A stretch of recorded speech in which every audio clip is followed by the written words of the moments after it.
Sobat Noba, PTTH Dunia 1000 Besar episode 129 sudah rilis nih. Tanpa banyak basa-basi, yuk langsung saja kita lanjutkan kisah serunya.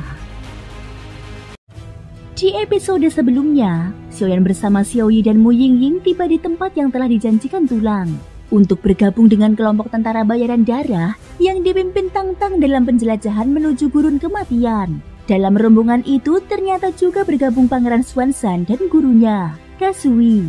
Karena badai hitam yang langka muncul dan menutup jalan masuk ke gurun, mereka terpaksa menunggu hingga badai reda. Xiaoyan memanfaatkan kesempatan itu untuk menelan pil Kaisar, berusaha menembus ke tingkat Dodi bintang 5. Namun, saat pil tersebut dibuka, sesuatu yang mengejutkan terjadi. Pil itu berubah menjadi sosok wanita jelita yang tidak lain adalah Sun Er, membuat Xiaoyan terperanjat dan penuh emosi. Mata indah Sun Er berkilau dengan kelembutan yang memikat. Kemudian dia menatap Xiaoyan. Xiaoyan gegeh. Xiaoyan melangkah maju dengan langkah lebar. Wajahnya dipenuhi kerinduan yang tak tertahan. Dia membuka kedua lengannya dan tanpa memperdulikan perlawanan di hadapannya, langsung merengkuh tubuh mungil itu ke dalam pelukan. Sun Er, aku begitu menderita merindukanmu. Tubuh Sun Er terkejut seketika oleh pelukan tiba-tiba itu. Meskipun tampak ada sesuatu yang ia pikirkan dalam sorot matanya, rasa familiar dari kerinduan masa lalu mendadak menyeruak dalam hatinya. Xiaoyan gegeh, pelukanmu begitu erat. Sun Er merasa sakit. Namun, kekuatan Xiaoyan bukan hanya tidak melemah, bahkan bertambah kuat. Dia menundukkan kepala, bergumam dengan nada getir. Konon, pil tingkat 9 mampu berwujud manusia. Apalagi pil Kaisar tingkat 2 ini sudah tentu lebih kuat dari itu. Pada saat itu, tubuh Sun Er dalam pelukan mendadak berubah. Sebuah desisan terdengar, dan sosoknya seketika lenyap dan hanya menyisakan kabut putih tipis. Begitu kabut itu sirna, wujud asli sebuah pil berukuran mata naga pun tampak menggantung di udara. Xiaoyan menatapnya dengan sorot tajam, lalu berbicara dingin. Sejak awal engkau sudah memiliki kecerdasan yang luar biasa. Jika aku membiarkanmu bebas, bukankah engkau justru akan menimbulkan malapetaka bagi manusia? Suara dingin segera terdengar dari pil tersebut. Malapetaka? Kalian para alkemis menciptakan kami hanya untuk dipersembahkan atau digunakan sesuka hati. Pernahkah kalian mempertimbangkan perasaan kami? Kami adalah hasil ciptaan kalian, tetapi kami memiliki kesadaran. Kami bukan sekedar benda mati yang bisa dipakai semau kalian. Lebih dari itu, pil di atas tingkat 1 Kaisar memiliki peluang untuk berlatih dan menguatkan diri. Namun peluang itu selalu direnggut, sirna begitu saja setelah ditelan kalian. Wajah Xiaoyan tetap tenang, namun nadanya membeku. Pada akhirnya, engkau tetaplah hasil ciptaan kami para alkemis. Masihkah engkau berani melawan? Begitu kata-kata itu terucap, suara Xiaoyan tiba-tiba meninggi. Lalu kekuatan jiwa yang mengerikan meledak dari tubuhnya. Secepat kilat, kekuatan itu menekan pil Kaisar yang melayang di udara. Pil tersebut bergetar hebat, lalu mengejek dengan nada dingin. Dengan kemampuanmu, engkau bermimpi ingin menaklukkanku. Sekejap kemudian, cahaya berkilau membungkus pil itu, dan sosok Sun Er kembali tercipta, seolah nyata di hadapan Xiaoyan. Tatapan Xiaoyan sontak mengeras, pupil matanya menyusut, lalu kekuatan jiwa setingkat puncak Kaisar segera meledak keluar. Dari kekuatan itu, terbentuklah segumpal cahaya putih terang yang langsung melingkupi sosok Sun Er palsu itu. Seketika, tekanan jiwa yang tak terlihat menghantam dan menindasnya. Xiaoyan berkata, "Terima kasih atas kerja kerasmu." Dalam sekejap, tubuhnya terbelah menjadi 2 sosok. Satu mengenakan jubah hitam, tubuh asli Xiaoyan. Satu lagi berselimut pakaian putih, wujud yang terbentuk dari kekuatan jiwa Dodi tingkat puncak. Sosok yang berjubah putih itu tersenyum tipis, lalu duduk dengan tenang. "Sudah lama engkau tidak memanggilku." Xiaoyan berjubah hitam menjawab datar. "Tidak ada pilihan, aku harus menyembunyikan kekuatan ini. Jika sewaktu-waktu terjadi sesuatu yang tidak terduga, akan sulit menghadapinya." Xiaoyan berjubah putih menatap pil Kaisar yang masih berusaha melawan. Pil itu memang keras kepala, tetapi pada akhirnya hanya pil Kaisar tingkat 2. Bagi dirimu, tidak terlalu sulit menaklukkannya. Namun, katakan, mengapa kali ini engkau memanggilku? Xiaoyan terdiam sejenak, lalu bertanya dengan suara dalam. "Terus terang, jika engkau berlatih teknik pertempuran, apakah hasilnya akan tersalur kembali kepadaku?" Xiaoyan berjubah putih mengangkat alisnya.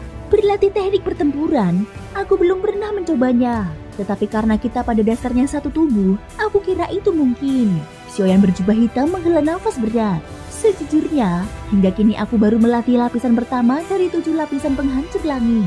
Meski hanya lapisan pertama, sudah cukup sulit menghadapi lawan setingkat. Namun menurut perhitunganku, hanya ketika mencapai lapisan ketiga atau keempat, teknik itu akan benar-benar menjadi senjata pamungkas. Xiaoyan berjubah putih mengangguk pelan. Aku mengerti, tenanglah, karena kita ada satu. Apa yang aku latih akan kembali kepadamu. Jadi serahkan saja pil Dodi itu padaku. Sementara aku akan berfokus pada 7 lapisan penghancur langit. Dengan kemampuanku, mencapai lapisan ketiga atau keempat tidaklah mustahil. Xiaoyan berjubah hitam tersenyum puas. Bagus, itu yang kuharapkan. Xiaoyan berjubah putih berdiri. Tempat ini terlalu sempit. Aku akan masuk ke dalam lautan jiwamu untuk berlatih. Begitu kata-katanya selesai, tubuhnya perlahan lenyap. Bersamaan dengan itu, penggaris api kuno yang berada di belakang Xiaoyan juga menghilang. Muncul kembali di lautan jiwa. Di dalam lautan jiwa yang luas tanpa batas, Xiaoyan berjubah putih berdiri dengan tenang. Penguasa api kuno tergenggam erat di tangannya, dan dia mulai menekuni rahasia 7 lapisan penghancur langit. Xiaoyan berjubah hitam menutup matanya. Jika begitu, aku tidak boleh tertinggal. Dia menstabilkan pernafasannya dengan sabar. Begitu nafasnya tenang, tibalah saat yang paling tepat untuk menelan pil kaisar. Sementara itu, di tepi gurun, sosok Zulau muncul tiba-tiba. Dia memandangi badai hitam raksasa yang menggulung dengan liar. Matanya menyipit penuh kewaspadaan. Badai hitam, bagaimana mungkin muncul di sini? Bukankah hal ini hanya terjadi pada kondisi tertentu? Aku masih ingat, terakhir kali badai ini muncul, 9 suku besar ras ular di gurun kematian dan kekaisaran Suanling sama-sama menderita kerugian besar. Entah apa arti kemunculannya kali ini. Zulau menghela nafas, lalu perlahan turun dari udara. Lebih baik kita menghindarinya. Menembus badai ini jelas bukan pilihan. Setelah berkata demikian, ia segera menelan sebutir pil sebesar mata naga. Seketika, tubuhnya dilapisi lapisan doki berwarna tanah. Dalam sekejap tubuhnya perlahan menyelam masuk ke dalam pasir kuning, lalu menghilang tanpa jejak. Tidak lama setelah itu, 3 sosok berjubah hitam muncul dari kegelapan. Sosok pendek yang berjalan paling depan menggeram pelan. Dia lenyap. Seorang pria belakangnya, Song Li, menjawab dengan hormat. Ketua, sepertinya Zulau menyelam ke dalam pasir kuning. Namun pria lain, Yang Wei, menggeleng dengan nada cemas. Tidak mungkin, aku belum pernah mendengar ada yang bisa menyelam ke dalam pasir, apalagi di tengah badai hitam yang berbahaya ini. Sosok pendek yang dipanggil Liu Kuan menyipitkan mata. Jika Zulau tidak segera disingkirkan, rencana kita akan terganggu. Kita harus segera bertindak. Setelah berpikir sejenak, Liu Kuan mengangkat tangan. Bergerak, kita hadapi badai hitam ini sekalipun. Dalam sekejap, aura yin yang dingin dan menyeramkan menyelimuti tubuh mereka. Merembes dari jubah hitam pekat yang mereka kenakan. Aura itu seolah membawa bau kematian yang menusuk. Song Li dan Yang Wei mengangguk serempak. Baik, ketiganya segera melesat, meninggalkan jejak samar yang tertelan gulungan badai hitam menuju kedalaman gurun kematian. Waktu terus berlalu. Dalam sekejap 3 hari pun terlewati. Dalam kurun waktu 3 hari itu, Tang Tang sempat sekali mengunjungi kediaman Xiaoyan. Namun, dia mendapati bahwa rumah kayu tersebut telah tertutup oleh lapisan kekuatan jiwa milik Xiaoyan. Dia tidak banyak bicara, hanya menitipkan pesan kepada Wu Yu agar lebih waspada, lalu segera pergi. Tampaknya untuk mengumpulkan informasi. Adapun Tulang dan Gulang, keduanya tidak menimbulkan masalah dan berperilaku tenang. Sementara itu, Dasui dan Suansan hidup damai, menghabiskan waktu dengan minum teh dan arak setiap hari. Xiao Yi, berkat hubungan batin dengan Xiaoyan, mampu dengan mudah merasakan keadaan Xiaoyan saat ini. Sedangkan Mu Yingying hanya duduk dengan diam. Dia memahami bahwa perjalanan kali ini menuju padang tandus di wilayah gurun kematian mustahil berjalan mulus. Bahkan, kemungkinan besar bahaya akan menanti di setiap langkah. Namun entah mengapa, setiap kali dia mengingat bahwa Xiaoyan akan ikut serta, hati yang semula was-was itu justru menjadi tenang. Di dalam rumah kayu, Xiaoyan duduk bersila tanpa bergerak, bertahan dalam kondisi itu selama 3 hari penuh. Akhirnya, dengan perlahan dia melepaskan nafas panjang. Tatapannya terbuka sedikit, dan saat itu juga aura yang menyelimuti tubuhnya telah mencapai puncaknya. Menelan pil kaisar jelas bukan perkara sepele. Pil tingkat 2 kelas kaisar ini meski memiliki khasiat lembut, tetap mengandung resiko besar jika tanpa persiapan matang. Xiaoyan tidak akan gegabah menghadapi hal semacam itu. Dengan gerakan ringan, dia melambaikan tangan. Seketika, pil kaisar yang sejak tadi berlayang di udara pun perlahan bergerak mendekat, terkendali oleh kekuatan jiwanya. Pil tersebut berukuran sebesar mata naga. Bagian luar berwarna putih dan dalamnya merah. Seluruh tubuhnya saat ini terbelenggu rapat oleh kekuatan jiwa Xiaoyan. Namun, seolah menyadari niat Xiaoyan, pil kaisar itu bergetar keras, berusaha melepaskan diri dari belenggu jiwa. Akan tetapi, kekuatan jiwa Xiaoyan telah mencapai puncak tingkat kaisar. Bagaimana mungkin pil itu mampu lolos? Dengan mata terpejam, Xiaoyan kemudian membukanya kembali secara tiba-tiba. Pada saat yang sama, kekuatan besar yang berbeda sepenuhnya pun meledak keluar. Sebuah aliran api doki yang mengandung 23 warna. Munculnya api itu membuat ruang di sekelilingnya bergetar hebat, bahkan sebagian mulai terdistorsi. Tiba-tiba, dari dalam pil kaisar itu terdengar suara yang penuh kebencian. Manusia, betapa menjijikkannya dirimu. Xiaoyan menatap pil itu dengan tenang, lalu berkata datar, "Pil kaisar, engkau hanyalah seberkas kesadaran yang lahir dari proses pemurnian petir ketika pil itu ditempa oleh seorang alkemis. Jangan bermimpi untuk melawan." Ucapannya diiringi semburan api yang mengandung kekuatan 23 api surgawi menyelimuti pil tersebut. Teriakan menyakitkan segera bergema dari dalamnya. "Api ini mustahil. Aku adalah pil kelas kaisar tingkat 2. Bagaimana mungkin api sepertimu mampu melahapku? Apa sebenarnya api ini?" Ceritaan itu berlangsung lama, hingga akhirnya suara itu benar-benar menghilang. Dari pil tersebut, hanya tersisa seberkas asap putih tipis. Xiaoyan bergumam, kesadaran itu sudah musnah. Dia tahu, begitu pil mencapai tingkat 9, maka akan melahirkan kecerdasan. Sementara itu, pil kelas kaisar bahkan mampu memiliki kecerdasan yang setara manusia. Bahkan ada yang bisa melepaskan diri dari wujud pil dan berlatih seperti manusia biasa. Pil kaisar kelas 2 jelas lebih mengerikan dibanding itu. Dengan tenang, Xiaoyan menggenggam pil yang kini telah jinak di tangannya. Benar-benar energi yang luar biasa menakutkan. Saat disentuh, pil itu tidak lagi melawan, melainkan dengan lembut menyalurkan aliran energi yang hangat ke tubuhnya. Xiaoyan tersenyum tipis. "Api, datanglah." Sekali lagi nyala api bermunculan, menyelimuti pil kaisar itu. Dalam kendalinya, pil itu perlahan dibawa mendekat ke mulutnya. Tanpa ragu dia menelannya. Sekejap kemudian, tubuhnya bergetar hebat. Energi dari pil tersebut meledak seperti cahaya yang menyilaukan, menyebar ke seluruh tubuh. Energi itu amat besar sekaligus lembut, sehingga tidak melukai tubuhnya. Satu-satunya kesulitan hanyalah bagaimana menyerapnya secara sempurna agar berhasil melangkah ke tingkat Dodi bintang 5. Xiaoyan segera kembali duduk bersila. Menutup matanya rapat, kilauan terang dari pil itu terpancar dari tenggorokannya, lalu secara perlahan dipandu oleh api surgawi di tubuhnya, menyebar ke setiap bagian tubuh. Di dalam lautan jiwa, wujud putih Xiaoyan tengah merenungkan teknik 7 lapisan penghancur langit. Melihat derasnya energi yang mengalir, dia bergumam dalam hati. Energi sebesar ini, jika sepenuhnya terserap, menembus batas menuju Dodi bintang 5 tidaklah mustahil. Tidak heran pil kaisar kelas 2 dijuluki sebagai pil kaisar legendaris. Bersamaan dengan itu, lautan Doki di tubuhnya bergejolak hebat. Setiap kultivator yang melangkah ke tingkat Dodi akan melahirkan sebuah lautan Doki di dalam tubuhnya. Tempat itu adalah wadah utama penyimpanan Doki. Besarnya lautan itu bergantung pada tinggi rendahnya teknik yang dikuasai. Namun tujuan utama dari lautan ini hanya satu, persiapan untuk menembus ke ranah Dosian. Sejak awal perjalanan kultivasi, mulai dari Dosiki hingga Dodi, berfokus pada memperluas kapasitas Doki. Namun, setelah mencapai Dodi, arah itu berubah total. Seorang Dodi sejati harus memadatkan lautan Dokinya, hingga akhirnya terkristalisasi menjadi inti sebesar kepalan tangan.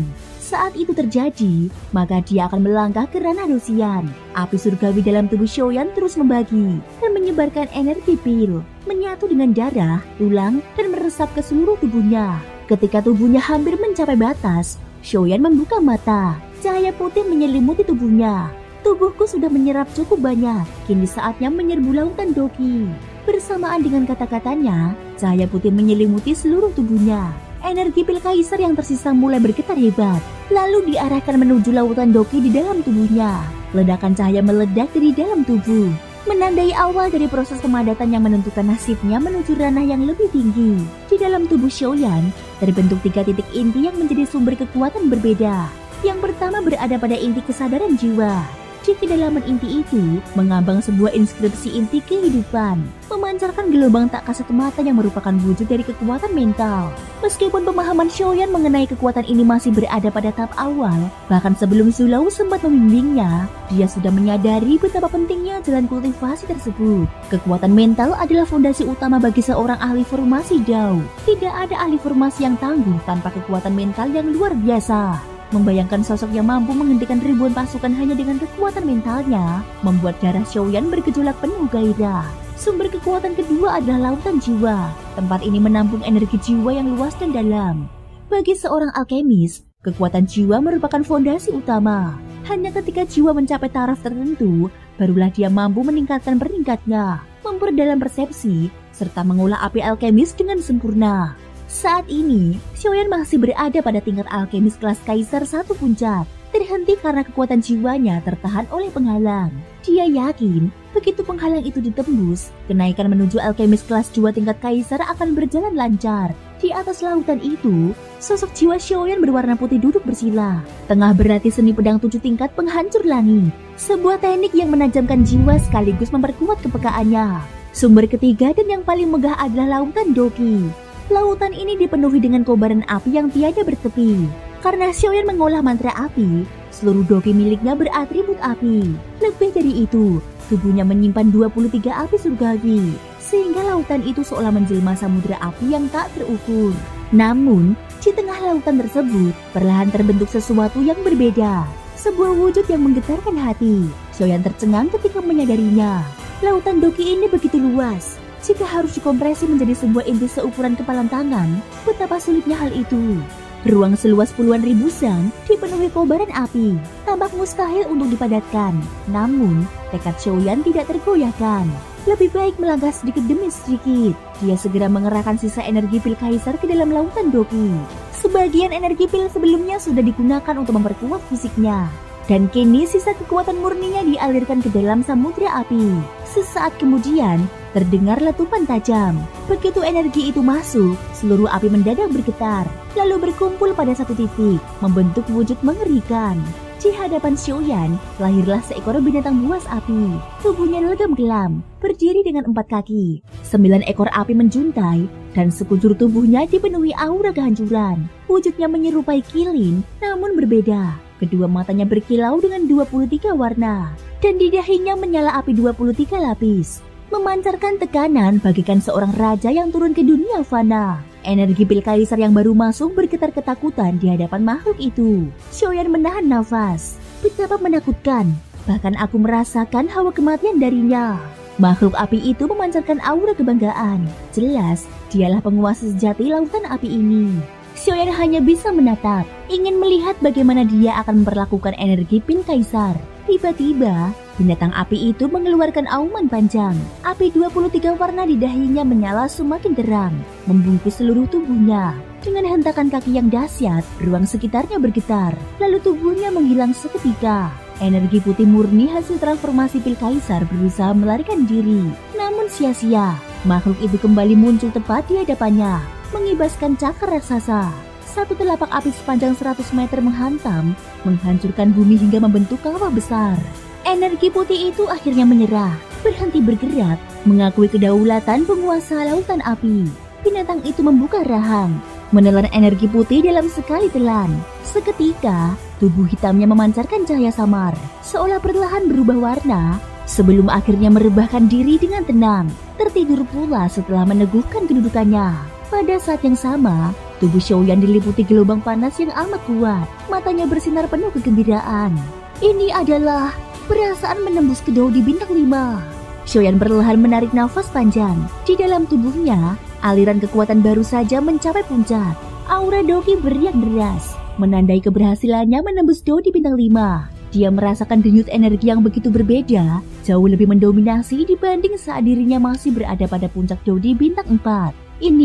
Inilah kekuatan seorang Dao di bintang 5. Bisik Xiaoyan dengan mata berkilat. Api berbentuk binatang buas yang menjadi manifestasi kekuatannya kini tertidur pulas. Xiaoyan pun menghentikan kondisi kultivasinya, membuka mata, dan sebuah cahaya kejutan terpancar dari pandangannya.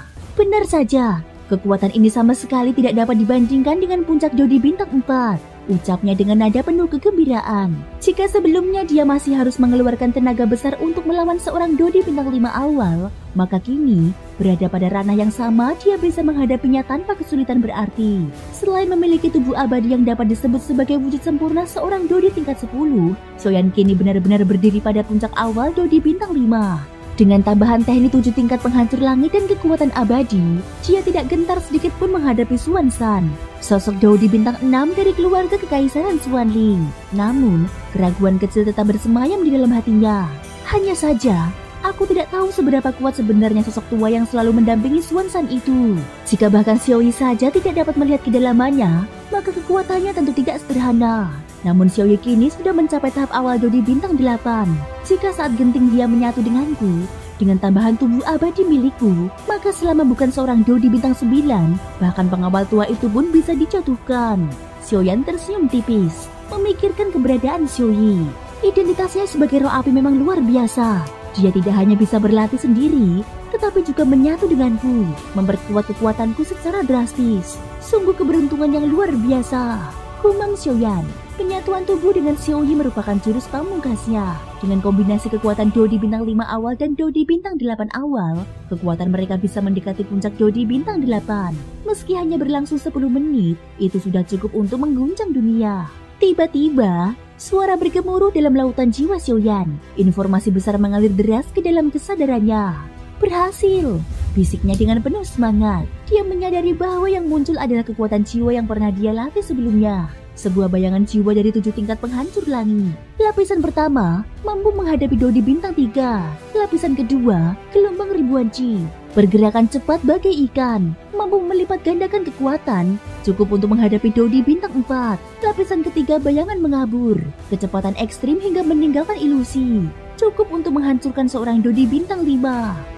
Informasi itu mengakar dalam benak Xiaoyan, sementara penguasa Xuan kembali muncul di genggamannya.